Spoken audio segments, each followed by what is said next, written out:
Guys good morning. বৰ্তমান আছোঁ গাঁৱৰ ঘৰত, খাই আছোঁ চাহ ধুনীয়াকৈ। এইফালে চাওক পৰিৱেশ, এইফালে চাওক কিমান আম লাগিছে।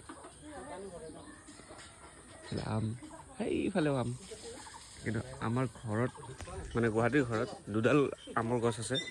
ইমান ফুল ফুলিছিলে কিন্তু এটাও আম নাথাকিল, মানে এটাও আম নাথাকিল। আৰু এইফালে আৰু এনেকুৱা এইফালে এটা ইনচিডেণ্ট হৈছে। কি হ'ল, তই পৰিলি নেকি?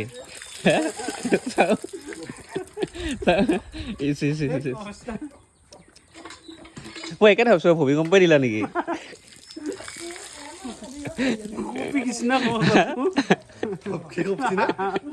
চাবি আকৌ পৰিবি। মই মানে কি হ'ল জানা নাই, মই দাদাক চাইছোঁ বোলে দেই, মানে চাইছোঁ এনেকৈ চাই কিনে অলপখানে নাচালোঁ আৰু দিলোঁ যিটো ষ্টেপ, তাৰপিছত গোটেই দেহা এৰি ধৈকে একদম মাটিত পৰিছোঁ আৰু চেচ। মেইন কথা হৈছে চেণ্ডেলযোৰ বহুত শ্লিপ কৰে। হা